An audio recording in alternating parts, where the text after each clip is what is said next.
कोल्हापूर महापालिकेच्या कर्तव्यदक्ष प्रशासक के मंजुलक्ष्मी मॅडम यांना आज मी कोल्हापूर महापालिकेचे 40 ते 45 कर्मचारी यांनी विविध विभागामध्ये केलेले घोटाळे, घरफाळा घोटाळा, TDR घोटाळा, असे अनेक घोटाळे याबाबत या अधिकाऱ्यांच्यावर, कर्मचाऱ्यांच्यावर यांची विभागीय चौकशी करण्यासाठी आयुक्तांनी यापूर्वी आनंदराव सिरपती सूर्यवंशी यांची नेमणूक केली होती। त्यांचा कार्यकाल 3/3/21 संपलेला आहे।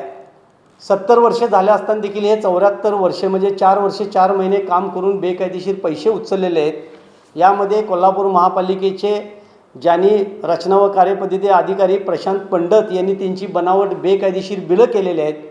कार्यकाल संपला असताना त्याचे चेक संजय सरनाईकनी काढलेले आहेत। यामध्ये मुख्य लेखापरीक्षक, ऑडिट विभाग सर्व अधिकाऱ्यांनी मिळून बेकायदेशीर काम करून हे विभागीय चौकशीचे प्रस्ताव देऊन यामध्ये आयुक्तांची देखील फसवणूक केलेली आहे।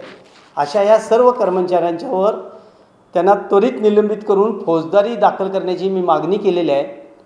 त्यांनी जर न केल्यास मी मुंबई हायकोर्टामध्ये क्रिमिनल रिट पिटिशन दाखल करणार आहे। हा नवीन घोटाळा मी काढलेला आहे।